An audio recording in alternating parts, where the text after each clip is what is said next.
Welcome to New Life Live with host and founder of New Life Ministries, Stephen Arterburn. For 35 years, New Life has been transforming lives one at a time thanks to the giving hearts of you, our listeners. Our goal is to provide you with wisdom from God's Word to give you hope and help in life's hardest places.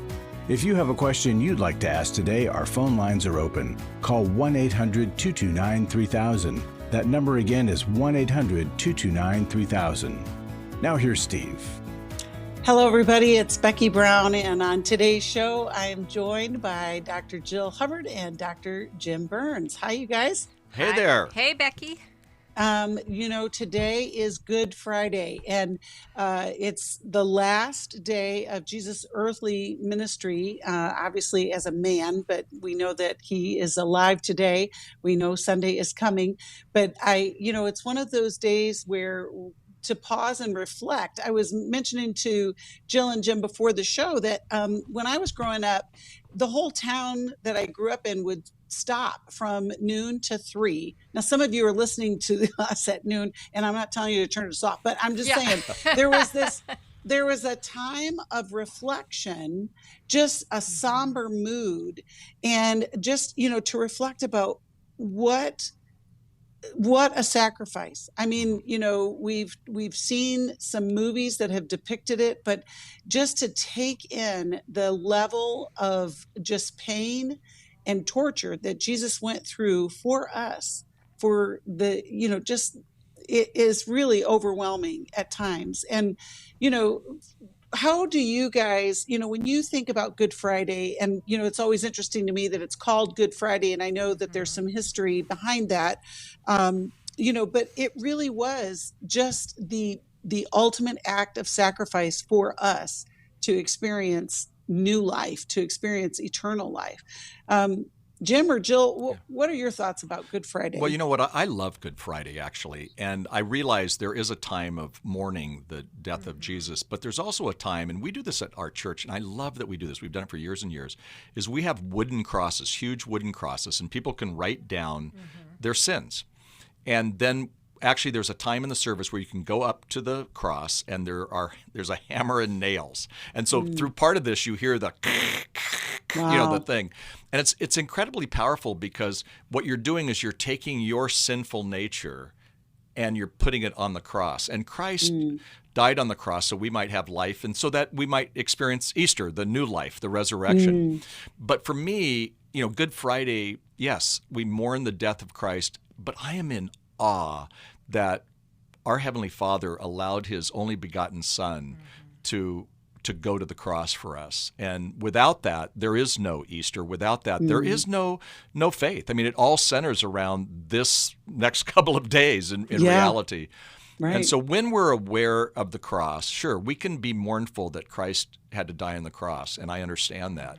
But the truth of the matter is that, as you mentioned, it's Friday and Sunday's a coming, and the new life that comes, but also the forgiveness of sins. And I think a lot of times for me, the sense on Friday is, wow, I'm in awe that God forgives my sins, that He actually loves me so much that there is nothing I can do or say that would make Him not love me. And that He's even willing to forgive my sins. And the Bible says if you confess your sins, He's faithful and just to forgive you of your sins and to actually cleanse you from all unrighteousness. That's an amazing thought on Good Friday. Jill? I always remember around Good Friday when my son was little and someone asked him about his day. He goes, I'm okay, but it's not so good for Jesus. And that's always so sweet to me. I love that. But I love, like you were saying, that we have that time of mourning, because it makes Easter all that much more, right? It's like, why are we celebrating? Well, we need to be in that posture of mourning first. That's it. And you know what? The same resurrection power and experience is available to each of us today. And so if Jesus isn't your Savior, maybe today on this Good Friday, that would be the decision you make. We don't normally do a request that way, but we know that there are some of you that have not made that decision, and you can be assured that you would be forgiven and experience eternal life. And that would be an Easter celebration. We'll be right back. Hi, this is Steve Arterburn from New Life Live, and Chris Williams and I are doing the Emotional Freedom Workshop. I don't know of anybody that wouldn't benefit from emotional freedom. We're all bound or stuck or struggling in some area. What are we going to do there, Chris? Just really help people get clarity around the places where they're stuck in their life. They sort of circle the same mountain of disappointment over and over and over again. You're going to be able to see that mountain clearly and get to a new place of what we call emotional freedom, which is simply I can feel in the world, build a relationship to it, and know what to do with my experiences. The New Life Emotional Freedom online workshop is Saturday, April 15th. Steve Arterburn, Chris Williams, and Dr. Jackie Mack-Harris will present information on trauma, depression, codependency, and more. And small group leaders will help you process the information you learn. Call 1-800-NEW-LIFE. That's 1-800-639-5433 or register online at newlife.com.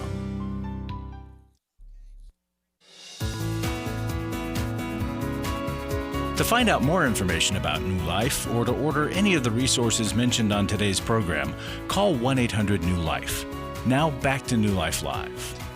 Welcome back. We're going to go right to the calls, and we're going to talk with DJ, who's calling us from Lynchburg, Virginia, watches us on NRB, and is also Club New Life. We're so grateful that you called, DJ. How can we help you today? Yes, ma'am. Of course, I'm DJ. And I have a question for you guys, or a couple of them. My husband has gone like about $50,000 in debt or more in the last 8 years that we've been married, and I have no idea where it's going. He won't tell me. He's not transparent, and he takes his money out and he either puts it in his wallet and takes it out of his account, and then he just takes it and puts it somewhere else. I don't know, maybe another account, but I don't know. My question would be that the debt collectors were threatening legal action and recourse, and I'm afraid that we may lose our house over the issue if he doesn't continue to make monthly payments. I just got another phone call yesterday, and they're looking to give him another loan. Another company is going to give him another loan, and so he's going to go further into debt. I don't know how they can do that, first of all, but they're doing it. And then I'm afraid, like I said, that he might go to jail or lose a house. Is this possible? And then, and what do I do about protecting our home, so that I'm not homeless again? Because I've technically been homeless 3 times, and I don't want to do that again after 8 years of marriage. You know what I'm saying? Yes, So, gosh, does that DJ, make sense to you? Yeah, that's a very tense situation. You've only been married 8 years? Yeah, only. There's been a lot of stuff in 8 years. Oh, okay, but I'm just saying that's the length of the marriage, not just the length of this problem. Okay. No. Yeah, we've only been married 8 years, but yeah. All right. Jill, okay, so what would be a next step for her? I'm assuming second marriage for you guys. I'm very concerned, DJ, at the lack of transparency. And I know in second marriages, often the finances are handled differently than when you're young and in a first marriage. But the secrecy is not a good thing, because you are liable for whatever he is choosing. And to not have a choice in that, when it comes down to it, the courts usually don't care that you say, well, I didn't know, or I didn't have a choice, right? Because as a responsible adult, it's important that you are aware of what your name is being put to. And so what is the communication like in your marriage, even beyond the money issues? Like, can you talk about It's not things? there. No, he doesn't get defensive. He just doesn't talk. He won't. I mean, I'm listening to you, and I'm trying to hear you. He will not give me anything. He's very non-emotional. He has never cried. I've never seen him be sorry for anything. He's never apologized for anything. I mean, he doesn't give me any emotions to go with. He's very stoic, almost non-emotional at all. I mean, I cannot pick off a smile off him or a frown off him.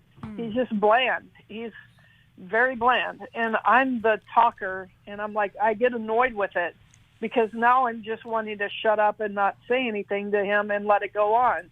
But I can't do that legally. You know what I'm saying? Because like you said, secrecy is a thing. And I'm frustrated because I don't know what to do or who to reach out to. So I had to call you guys and ask you, Hey, because I don't know. DJ, can I ask you a question? When you got married Yes, 8 sir. years ago, did you? Yes. Was it different? Did he have those emotions, or has it No. always been like this? So you married somebody Well, who? he used to be.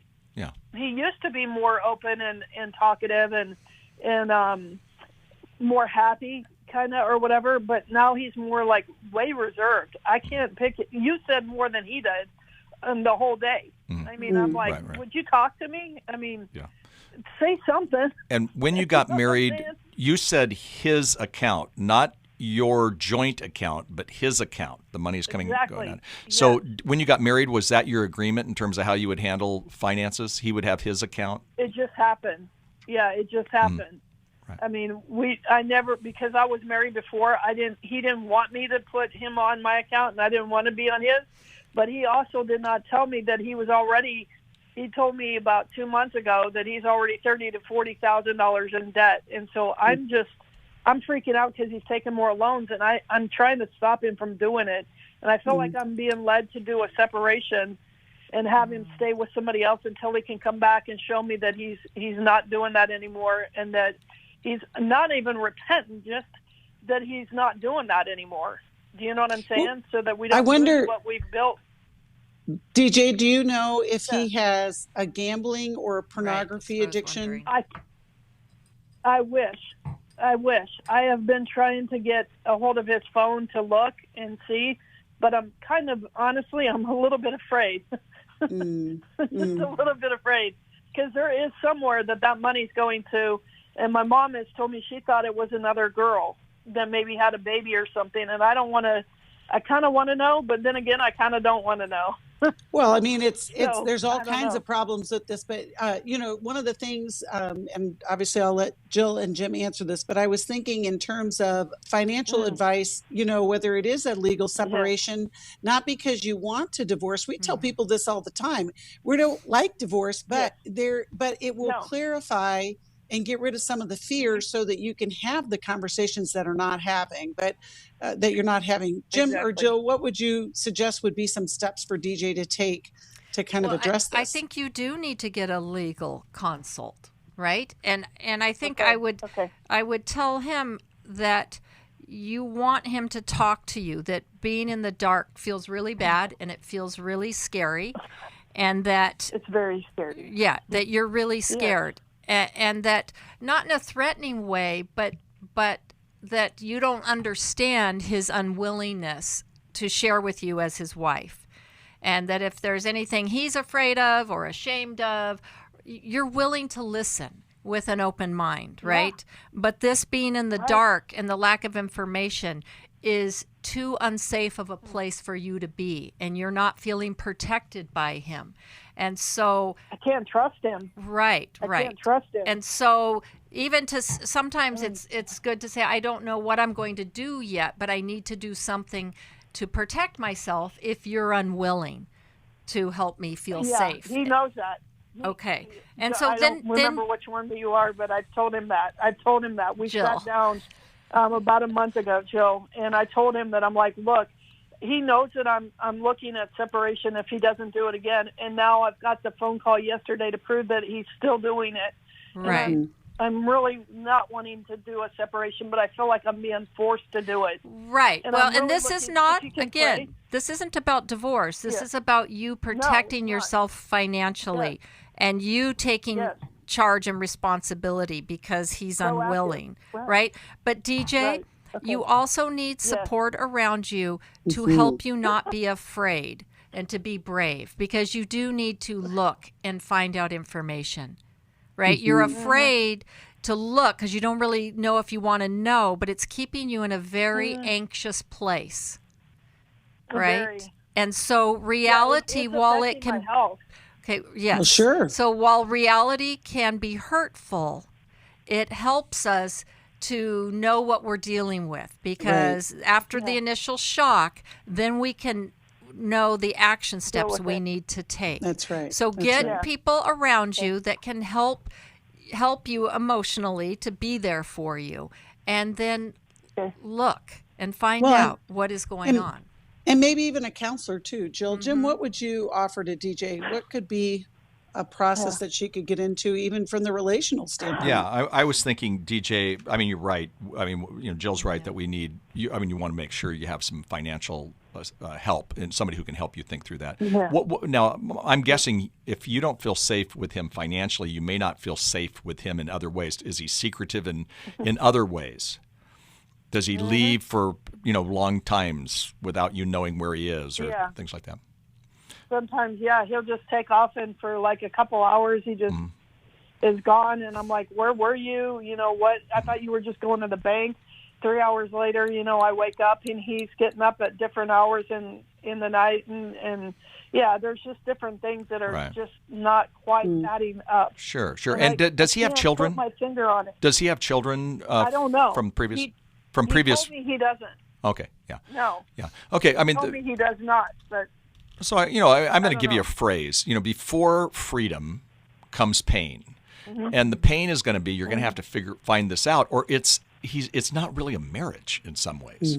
And so with that, it's like living two relationships. Right? Yeah, you're living two two lives. parallel lives, and so. I think you do what you can. I mean, it's in some ways we call this an intervention, and the intervention is and get help with it. Don't do it on your own, but get somebody who can help you with this. How do I do that, though? Well, I think we have interventionists. Yeah, there's counselors who can help you, and actually put somewhat of a plan together to say, here's what I need to be in this relationship. And you don't have to say the D word for divorce. What you do is you say, here's what I need for this relationship, or we're going to have to separate. And right. And again, he may. He may then give you some of this kind of information. But the least you can do is make sure that you somehow figure out how to get off of some of this financial, burden. But I would do some kind of an intervention, and I wouldn't do it on your own because again, we're not usually capable to do that. But there's somebody who could help you walk you through the right words, the right phrases, and again, then you have to be brave enough, and as Jill said, you got to do this with some people who can then be supporting you. But you get the information, because if you want freedom, and if you actually want the relationship to work, you're going to have to look at some of the pain of whatever is taking place. Because without that, you don't have a relationship. Right. And so, DJ, that might be where counseling comes in to help walk you through it, because you stepped into this marriage without knowing the whole story. So this has been a long time ongoing problem for you, and that you focus maybe on what you want to focus on, but not on the other things. Yeah. And so we'll get her connected with a counselor in the area, as well as I'm going to send her a copy of How We Love. It may seem like a one-off, but this is a relational issue. Like you said, Jill and Jim, this isn't just about the money, but the money is what is the flag that's waving, saying something is wrong. And so we're glad you called, DJ, and I hope that will help you. We're going to go to Diane, who's calling us from Cincinnati, Ohio, listens on WCVX. Hi, Diane. Thanks for calling. How can we help you today? Well, I have I have 3 daughters, but one of my daughters is 40, and she is pregnant for the first time. So I'll be a grandma for the first time. Oh. But, so what happened was, she and I have kind of had a strained relationship in the past couple of years, but when she announced this pregnancy, we were all excited and everything. So last week, they put her in the hospital to do an induction, and that did not work. I went to the hospital with my sister, and my son-in-law was texting information to us about what was going on and so forth. And then I decided to go back to the room, knocked on the door, and they both were not happy to see us. I think they felt like we should just give them their privacy. So we left, and the due date was the 30th, so we're beyond the due date. She did text me at some point after I texted her a couple times about questions, and she just said, we're going to wait it out. And she was very disappointed me and crossing over her boundaries, I guess, and coming into the room and so forth. And she said, so we will let you know after the birth. And so I guess my question is, do I try to contact her, or do I just let things go? Okay, that's a great question, Diane. You can hear the music. We're gonna go to a break, but when we come back, we will take that question on. It's a very exciting and challenging time when babies come into the world, no matter what way they come in. And I think we can help you. We got some great experts with Jill and Jim. And, we're just glad you called, Diane. This is an exciting time, but we want to make it the best time for you. We're grateful for all of you who are listening. And if you need help, New Life is there for you. You can call us, 1-800-NEW-LIFE. We'll be back after this. For most of my life, I've been dealing with an opiate addiction. Why is opioid addiction quickly becoming one of our nation's biggest killers? Maybe it's because it isn't only those who are addicted who are in denial. We did what I see so many parents do, is it can't be an addiction. There's something medically wrong. It's impossible to solve a problem when you don't know what you're up against, and families will try to find any explanation except the one that will put them on the right path. Alcoholism and drug addiction is a family disease. It doesn't affect just the individual. If someone you love is abusing painkillers, know what you're up against. It's time to admit it's addiction and seek treatment. Call us today at 1-800-NEW-LIFE. We have Christ-centered partner treatment centers around the country. Call 1-800-639-5433 or visit us online at newlife.com. We just made a decision. We will do whatever it takes. 1-800-NEW-LIFE. I was sort of vaguely familiar that the 12 steps had some origination in the Bible. I found Life Recovery, and one of the things I liked so much was that it had such a broad appeal. It wasn't limited to just alcohol or drugs, that it was addressing a wide range of problems. At New Life, we believe everyone can benefit from a life recovery experience. There are life recovery groups all over the country. They take place online, in conference calls, and in person. And if there isn't one in your area, we can help you start one. We have startup materials, leaders' guides, CDs, Bibles, and more, all with discounts available for groups. Call us at 1-800-NEW-LIFE and ask for Terry Ward. The 12 Steps have long been a great help to people in recovery because much of the 12 Steps' power comes from the fact that they capture principles clearly revealed in the Bible. The 12 steps is really a pattern for all of us as Christians. Call 1-800-NEW-LIFE. That's 1-800-639-5433. We'd love to hear from you. If you have a question or a comment, call toll-free 1-800-229-3000. Now back to New Life Live. Welcome back.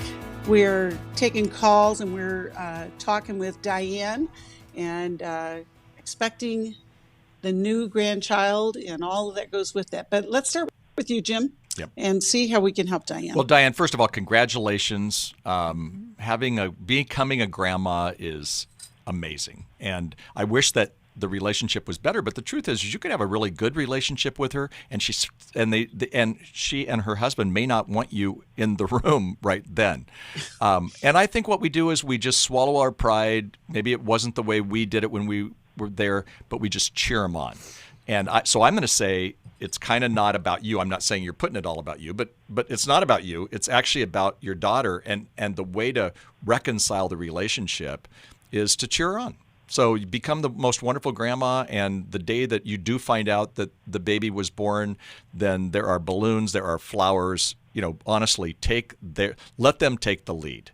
Oftentimes I say in relationships with our adult children, we want to spend more time with them than they want to spend with us, okay? And there may be a reason. It may be the son-in-law, it may be other things. So I think this is the time for us to kind of swallow our pride and just say, well, I would do it differently, but she's now an adult. She's 40 years old. And so you cheer her on. Now, somebody may have a different opinion on this, and I'll be interested to hear what you think, Jill. But the truth is that I find that when we back off and then we just become their greatest cheerleader. And as time goes on, like today, I texted our daughter and said, hey, Mom and I want to do watch the kids whenever you and Steve need a date night this week. And she wrote back and said, can you do it tonight? And I said to my wife, I called my wife and go, hey, can we do it tonight? And she goes, absolutely. So we're changing our plans. But you know what that means is it gives us entree to our daughter and to those grandkids. So do whatever it takes to keep the relationship up. But by doing that, some of that, you're going to say woe is me to somebody else, to other people, maybe not even family members. To your sister. Exactly, you and your sister. Who went with you. But cheer her on and just go, well, I didn't do it that way. But again, there's a lot of things she's probably doing that aren't the way that you did it when you were, having babies too. Mm-hmm. Well, and I think it's easy to be hurt when our kids are very abrupt. Yeah. I know my own daughter can be abrupt with me at times. And Diane, she's waited a long time to have a child. Yeah. She's 40. And they may have their own ideas of how they want to bring this child into the world. I mean, I remember having a lot of my own ideas of what those first moments were supposed to be like. And unfortunately, it sounds like it doesn't include you. And that's something, because she has made that request, that you do. I agree with you, Jim. You do have to respect that. And if she has put it out there, I would acknowledge it, right? And say, okay, I understand, and I'm happy to step back and allow you guys to do it the way you want to do it. We have a daughter who's pregnant right now, and she's already had one baby, and we were unable to be there because of the pandemic. During the time. Yeah. And Kathy, my wife, is very close to this daughter. Yeah. She's close to all the daughters, but she's very close to this one especially. And apparently she's just read a book that says what you do in the first 60 days, and the book is more about, don't include a lot of people. Well, no, that is true. and I think my wife is still in the state of shock. Yeah. But at the same time, I had that conversation just recently, the one I just said to Diane, kind of to Kathy. I mean, we end up watching their kids. We end up doing all this. But there may be a season where our daughter said, you guys were going to go on a vacation, go on the vacation. And we're like, we're not going on that vacation, during this time, because we didn't know, of course, she was pregnant. But it may be this culture and it may be this generation, but we can still cheer them on from afar and then wait for that info. And when that invite comes, we need to be there. Well, and new parents are sometimes weird. Oh, they new are. parents have all these weird ideas, and they're ultra Send sensitive. your letters to Jill. Right, to being told that they're wrong, and they don't want to hear, well, we used to do it this way. They don't want to hear any of that. And they think the way they're doing it is like new stuff. Oh yeah. Right? We told my mom no sugar. That lasted for about 90 minutes. But my mom, I remember the look on my mother's face. I can't give this child sugar. And again, we gave the kids sugar, and there you go. But. Right. Becky. I'm wondering, Diane, does this sound doable to you, and what do you need so that you can move forward in this way? Yes, everything that you've said sounds makes sense to me. Yeah. I know, but you're going to be sad, But you're going to be sad, Yeah. Well, in retrospect, I did think about it, and I did and apologize, and then, then there's not been anything since then. But it just gives me ideas to text her, and I want to be your cheerleader. I want to be, I want to be there for you, but, I will wait until, she's ready. Yeah. Well, and Diane, what I would say instead of that, I would say, I hear you, I want to be there for you, and I will be your biggest cheerleader. And in those moments when you want to touch base with her, call your sister and say, you've got to be my safe person so that I'm going to ask you all the things that I want to be asking my daughter, because you're going to feel sad, but this is the shift in the relationship. You're not going anywhere. You're going to be her. I mean, when this baby comes, she's going to find out how much she needs grandma. And eventually, right. Yeah. And so you just want to be available, and she'll see through that. But in the meantime, you got to find a place for your feelings, and they're valid. It's it's a rite of passage. I remember I was telling Jill about that when my first grandchild was born, and it was like, Mom, you need to stay put. Okay, well, I will till you tell me to come in. And she's 8 years old now, so it'll get there. New Life Ministries saved my completely broken marriage. This is Steve Arterburn. Do you feel like your marriage is broken? New Life can help. Our Intimacy and Marriage Workshop examines the various types of intimacy, spiritual, emotional, and physical, as well as the challenges of experiencing true intimacy. The next Intimacy and Marriage Workshop is July 28th to the 30th in Washington, D.C. Call us at 1-800-NEW-LIFE to find out more or go to newlife.com. 1-800-639-5433. Don't settle for a miserable marriage or even one that's just okay. It's possible to have that great marriage you always want. 3.5 years later, we're still going strong, and I would encourage really anybody who's struggling in their marriage to go to a New Life workshop. They are more effective than anything else we tried. 1-800-NEWLIFE. I have given to New Life regularly because I have so many people that I am referring to New Life who so benefit from the ministry. I just can't imagine what would happen in my area if New Life wasn't available to us. You can help New Life Live stay on the air by joining Club New Life today. When you sign up to support us monthly through Club New Life, we'll send you the new member thank you gift of all 8 100-day devotionals, including 100 Days of Prayer, 100 Days of Freedom from Depression, and 100 Days of Peace. There are also ongoing benefits like the monthly Club New Life CD or download, access to the Club New Life video library, quarterly resources, free shipping on purchased resources, discounts on workshops, and quarterly online meetings with Steve. Call 1-800-NEW-LIFE. Support Club New Life, and together we can help hurting people find help and hope in life's hardest places. Call 1-800-639-5433 to join Club New Life today.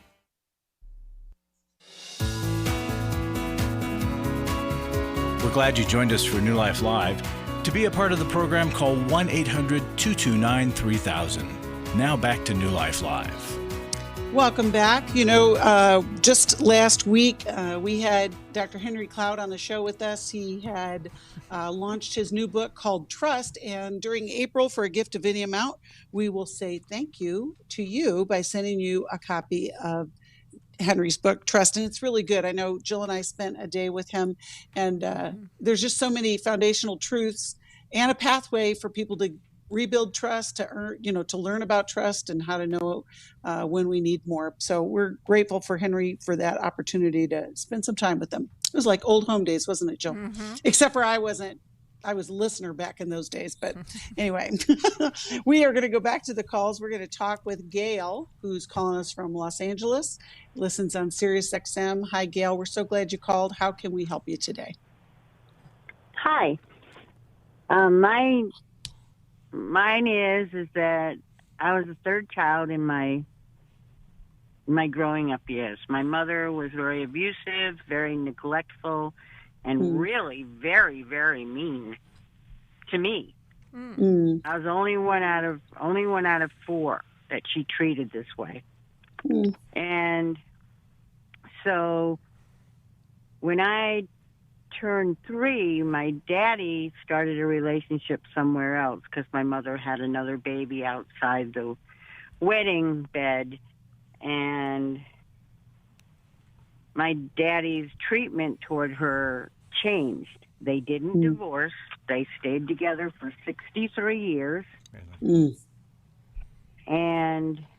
But the treatment toward me, because I was my daddy's little girl, my mother was very mean. If I'd go to her and put my arms around her, I'd lock my wrist because she'd always push my hands away and say, I wish I was so fat she couldn't fit her arms around me. And talking to me as a third person. And I was totally neglected by her. I grew up hating women. When I went into counseling for an eating disorder, which was only one of my addictions or symptoms, I had a counselor that looked just like my mom, and I just ripped her up one side the other, and I made her cry because I was just so mean to her. So you were your mother, and you had the therapist feel how you felt as a child. I just hated women. And she was a woman. Well, so Gail, it's been a few years since that experience. How are you doing, and what can we help you with today? How am I doing? I've still got some major issues with women. I am totally jealous of women. I have to really fight with my insides not to be jealous of women. And to befriend somebody is really difficult. They have to be in a trustworthy spot, like a pastor's wife, somebody in ministry, very safe. But then, on the other hand, I turned out to be really forgiving, because once I friend somebody, it's like I can't not be their friend, so I get really, really clingy and protective over this friend. And I have other issues such as I had self-loathing. I just had so many things that's wrong, that I've come out of few of things, but I still have things left. Okay. Well, and Gail, there's a process that we all have to go through for sure. It sounds like you've got some good awareness. But Jill, let's start with you. What would be some next steps that Gail could take? And is that your question, Gail? Yes. What can I do to further my recovery, so to speak? Okay. Well, I think you do need to be in a process of recovery. I'm glad that you recognize your issues. You certainly have insight about where it all originated. And yes, what was going on between your parents, you were really the child caught in all of that. And your mom seemed to act things out on you, right? And so that's a hard place to be. So I see where your trust is an issue. In addition to therapy, and perhaps, normally I would say, yes, go with a woman. But if you're doing a lot of testing of that person and a lot of lashing out, maybe you need to start with a man. Maybe that would be a safer place to start developing some of that trust. And then I would get involved in group scale. I would get involved in life recovery groups, support groups, where there are parameters and boundaries, so that you can start to interact in those safe places, because you said you need people to be safe. So when there are boundaries and rules, that creates a sense of safety, right? We feel safe when we know where the edges are.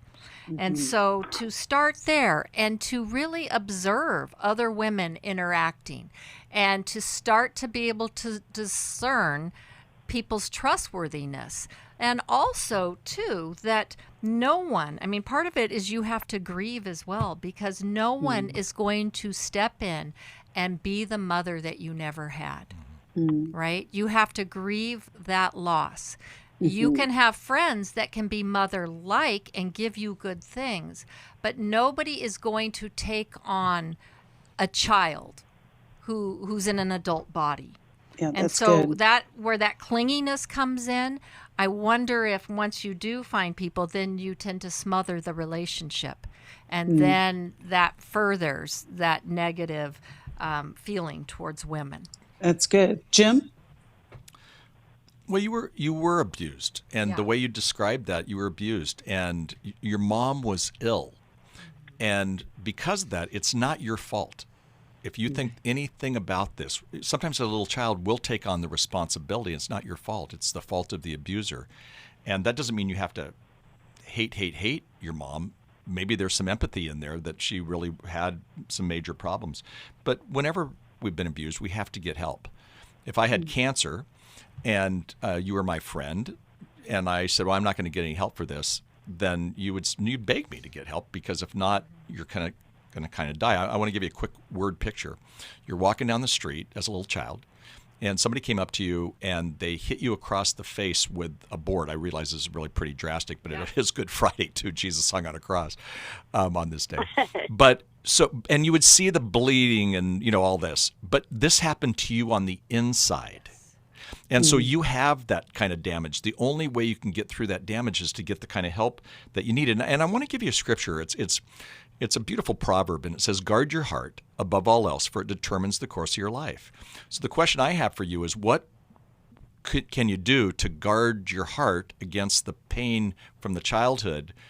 And if you can set up those guardrails that even Jill talked about, if you set up those guardrails, then you know what? Your life can be determined in a different way. I see people all the time who, years of thinking through the abuse and sometimes not doing some stuff about it, and then when they do it, they kind of have a breakthrough. Not immediate sometimes. You can do that. And so, you can mend that brokenness that's on the inside, but what's it going to take? What's going to take you guarding your heart and kind of moving past your mom and realizing she's never going to be the mom that you had dreamed of. She's just not that person. Becky, can we send her my book, Forgiving Our Fathers and Mothers? Yeah. Because, Gail, that talks about some more extreme cases of parents that probably should have never been parents, and then what we can do in response to that. Good. Because I love that. That's important. I love that. And we'll connect you to, Gail, with a life recovery group and a counselor, just to continue on that process. One of the things that I also was thinking about was the Emotional Freedom Workshop, which is going to come up in a couple of weeks here online, and it would be a good way for you to spend the day. One of the things that we do here, we do a lot of things here at New Life. I mean, there are so many things that we are doing for so many people, because we want people to find transformation in their life, in their relationships. And Jim, I think you have a testimony that you can share with us about what transformation may have been like for somebody who has participated in a workshop. Go ahead and read that. That's right. This is an Easter story, and I know we don't have much time, but this woman writes, my husband experience at the Every Man's Battle weekend has been totally life-changing for him and for me and for our marriage. He came home a very new and different man and husband. He learned so much, and his heart was miraculously changed. Praise the Lord.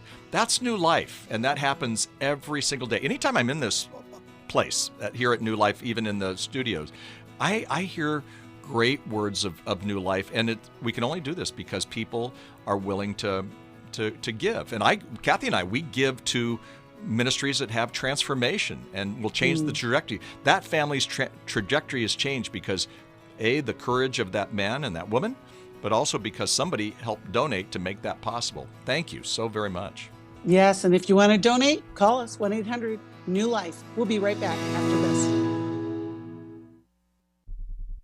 My husband was involved with a pornography addiction. He was unfaithful.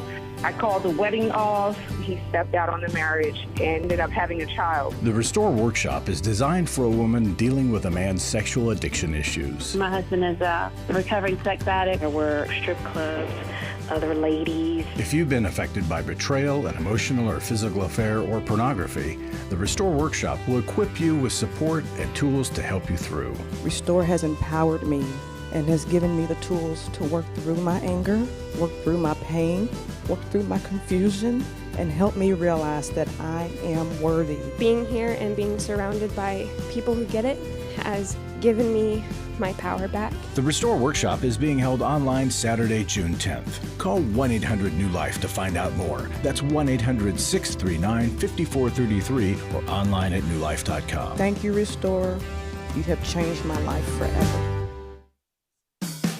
Hi, this is Steve Arterburn, and for over 34 years, New Life has been the most trusted name in Christian counseling. I'm an addict, and I'm trying to get God in my life again. Our Christ-centered treatment programs can help you break free to embrace all that God has for your life and your family. I just want to thank you guys for bringing me to a relationship with Jesus. There really is help for marital problems, depression, addictions, panic attacks, and feelings of hopelessness. I came back with so many tools to help me prepare myself to fight this struggle and this battle that I have every day. You can start living again today, living the life God intended for you.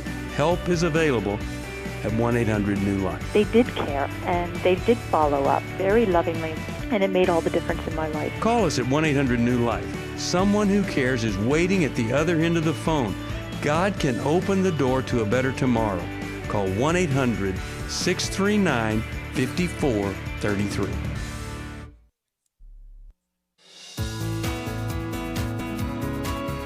To find out more information about New Life or to order any of the resources mentioned on today's program, call 1-800-NEW-LIFE. Now back to New Life Live. Welcome back. We're going to go straight to the calls, and we're going to talk to Ken, who's calling us from Toronto, Canada, and he's part of a life recovery group. I'm so glad you are. Hi, Ken. How can we help you today?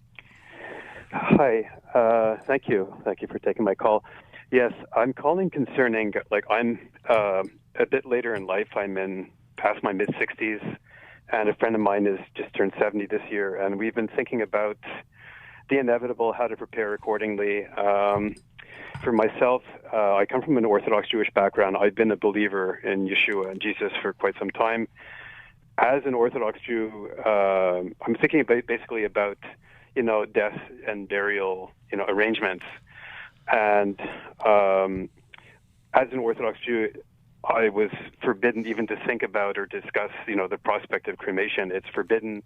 It's based on the way Orthodox Judaism interprets, Rabbinical Judaism interprets Ezekiel 37 verses 1 to 14, and taking it quite literally, that the bones need to remain intact so that flesh and sinew can be put upon them, and when the dead are resurrected. I don't know what, as a believer, I've been considering cremation, but before I make any kind of arrangements or plans, ahead of time, I don't know what is the position in Christianity, Messianic Judaism about cremation, for believers. Okay. I had no idea. I don't know if there's any thoughts on that. Great question, Ken. Jim, we'll start with you. Ken, I love that you bring this up because it actually is not that easy of an answer. And I totally understand the Orthodox Jewish background. And of course, with that, cremation is not even an option. I understand that. And actually, burial happens much sooner sometimes than what we do here, within the Christian world. And what you've got is you've got different opinions on this within the Christian world. The Bible's really not that clear on it, to be honest. And so this is where sometimes we have to look into, the Spirit, and the Spirit, speaks to us in different ways. For example, if you happen to have an Orthodox Christian view, which is a huge part of, Greek Orthodox, et cetera, they're going to go more with your thoughts for a different reason than the Ezekiel, but they're going to not be as excited about, cremation. By and large, mainline Christianity, mainstream Christianity, evangelical Christianity, they don't have a problem with it. Okay. Now, again, there's going to be a caller who might call and say, well, I do. Well, great. I mean, I think you listen to the Spirit on that. But, today is an interesting day for you to call. Today is Good Friday. And Jesus on the cross looks at a thief and says, today you will be with me in paradise. So, for me personally, and again, I'm just speaking for me personally, but for me personally, I take that amazing phrase that Jesus said to that, that thief on the cross, that today he was going to be with Jesus in paradise, and that it kind of doesn't matter. It really doesn't matter. My wife and I both look at this differently, and we actually don't have different opinions theologically, but we have different opinions on how we're going to do this. See? And so I think it's great that you're thinking about it and talking about it and asking other people. The more you can ask, so I would suggest that you go to your pastor and you ask your pastor what they think. And I would then suggest that you look at more information. You're not going to get just one view. You're going to get several views, and then look at it and say, God, what do you want me to do? Well, Jim, what I think about too, and Ken, is what about folks, because we've known a lot of people who have lost their lives and their body is gone, whether it is a terrible accident or burnt in a fire.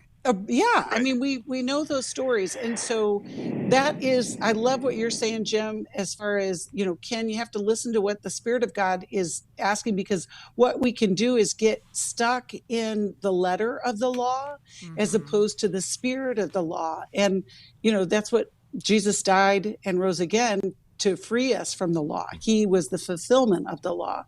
But Jill, what thoughts do you have about this? Well, and I appreciate you coming out of the background you have come from and are trying to embrace Jesus and look at it differently now. I think really it comes down to personal preference. Yes. Right? Yeah. What you feel comfortable with.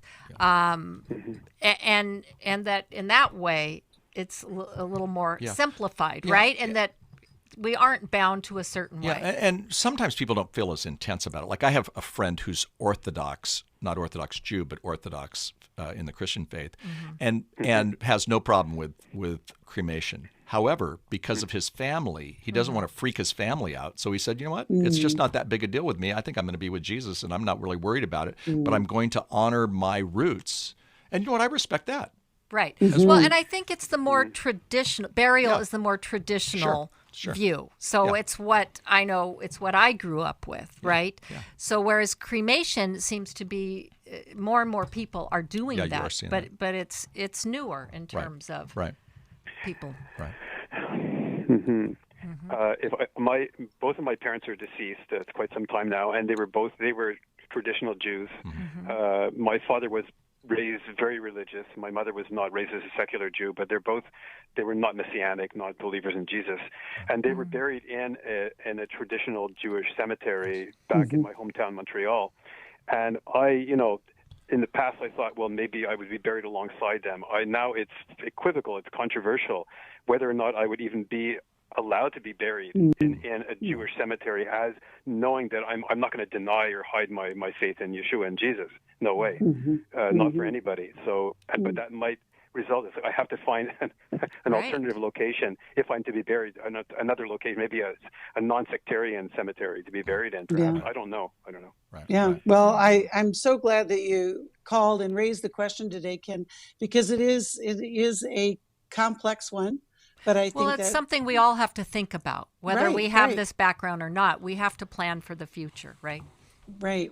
I'm going to send you a copy of the Life Recovery Bible. I'm hoping you already have one since you're in the group, but I think that would be a good, just tool. As we are wrapping up today's program, we just got a couple of minutes here, and I think about these questions about our faith and, the significance of this day.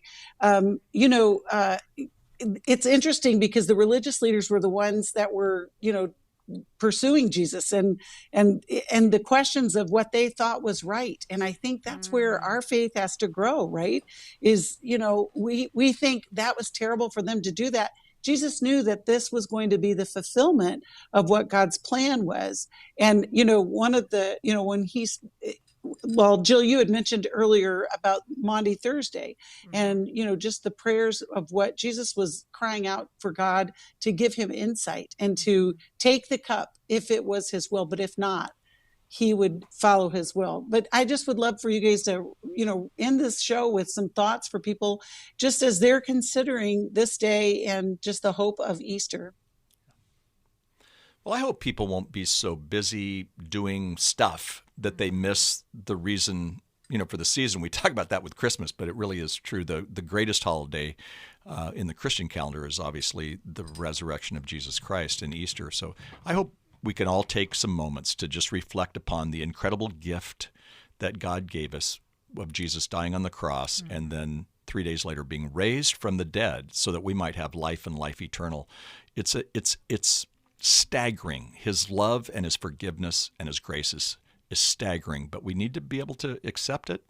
And regardless of what our life has been like, we accept his deep love for us, and I think we'll be better people, obviously. And I would just say take advantage of what churches are offering, whether it's your home church or not. Find a church where they're doing services and go, because they help to move you into that space. Or there's experiential, walking through the stages of the cross, things like that really helps to prepare your heart. I love that, and I hope that you will take that to heart and just celebrate the resurrection of Christ. Thank you, Jill, and thank you, Jim. Thank you, listeners. If you need any help, you can call us, 1-800-NEW-LIFE. We are going to see you next time, but we're so grateful that you were here today. Thanks for listening. We hope this program has helped you by giving you insights for handling the challenges you face in your life. We want you to know that we're here for you. but you also need to know that New Life Live is a listener-supported ministry. To make your donation or to get any of the resources mentioned on today's program, call 1-800-NEW-LIFE. That's 1-800-639-5433, or write to us at New Life Ministries, P.O. Box 1029, Lake Forest, California, 92609. Please join us again on Monday for New Life Live. Hi, thank you for watching New Life Live. You know, New Life Live is a Christian counseling program where we deal with the hard questions about life, relationships, kids, free choice, freedom of will, whatever. It's all right there on New Life Live every day, every weekday, 1 p.m. Eastern, 10 a.m. Pacific. If you want to call into the live broadcast, you can find the schedule on newlife.com or click the social media link right below. You can see every episode of New Life Live on the New Life YouTube channel. Watch it with a friend, watch it later. Be sure to subscribe and hit that bell so you'll never miss another episode. So if you want to listen on the go, download the app. The link is right below. And I hope if you need some information, if you want to get some help, you'll call us at 1-800-NEW-LIFE. And I'll see you next time.